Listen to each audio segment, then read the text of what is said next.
সকাল করে দুপুর হয়ে গেল আমার পর্যন্ত একটা ঝামেলা লাগাইতে পারলাম না। ঝামেলা লাগাইতে না পারলে পেটের ভাত কেমন জমাইব।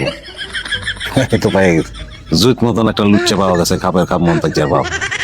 কি রে মালিক, এটা কোনো কথা? আমি তোর লেগে অপেক্ষা করতেছি আর এই আউনের সময় হইলো তোর। তুমি আমার লেগে অপেক্ষা করতেছো কেন? দোকানদার মনসুরের বউ আমার লাগে দেখা হয়েছিল, স্বামী সারাদিন দোকানে থাকে, একলা একলা ঘরে থাকে, ভালো লাগে না।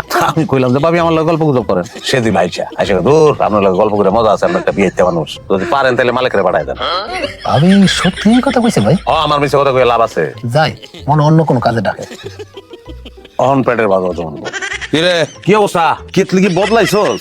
দেখা তো মনে হয় না বদলাইছে। কেতলি বদলাবো কেন? ভাই বেটা বদলাবি না, তুই আমার কইলি যে কেতলির ভিতরে মরা ইন্দুর পাইছস। আমি কইলাম তাহলে কেতলি বদলাই ভালা। কেতলির মধ্যে ইন্দুর মরছে আর এই চামও খাইছেন। এই বাবু এই খবরটা মিথ্যা কথা কইবি না। মিছা কথা কইয়া লাভ আছে? সবাই তো যাই নাই গেছে। কেতলিটা খালি বদলাই ভালা তাইলেই তো হয়। এই ভাই আপনারা আবার আইছেন তো, অসুবিধা নাই, কেতলি বদলাই ভালা গো। কেতলি বদলাইলো এই দোকান সারা জীবনে খাইতাম না। চল। আরে গেছে গা। আচ্ছা বাবুল্লাহ, আমি তোর কি ক্ষতিটা করছি ক?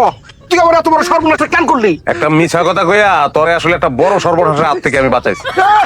আমার কাস্টমারটি ভাগাই দিয়া এখন কইতেছে আমার এসে সর্বনাশের হাত থেকে বাঁচাইছি। আর সর্বনাশের হাত থেকে বাঁচাইছি, এটা তো বুঝবি তোর বাড়িতে গেলে। তোর বাড়িতে যা, গিয়া দেখ মালিক কে তোর বউর লোকে পীড়িত করতেছে।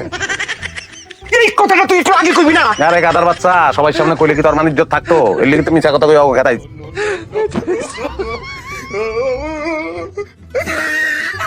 ভাবি আপনি যে আমার এত পছন্দ করেন, এই কথাটা আগে করলে কি এমন ক্ষতি হয়ে যেত? মালিক ভাই আপনি কি এমন তেমন কথা কইতেছেন? আপনি এখন জানতো আমার স্বামী যদি এসে পড়ে তাহলে কিন্তু ঝামেলা হয়ে যাবো। তোর কিসের ঝামেলা? মনসুর ভাই আছে দোকানে, সেই জায়গায় করতে গাইব। হারামির বাচ্চা, তোর এত বড় সাহস! তুই আমার বাড়ির উপরে এসে আমার বাড়ির লোকে প্রেত করতেছস। তুমি ভুল বুঝতেছো তো আমার। এই তুই থাম, আগে এটার আমি মার্ডার করুম, তারপর তোর আমি দেখতেছি। ভাই বিশ্বাস করো ভাই, আমার কোনো দোষ নাই। ভাবি আমার খবর দিছে। তোর ভাবি তোরে খবর দিছে আজরাইলের লোকে দেখা করার জন্য। এখন এই আজরাইল তোর জানটা কবজ করবো। আজ তোর আমি এই শাট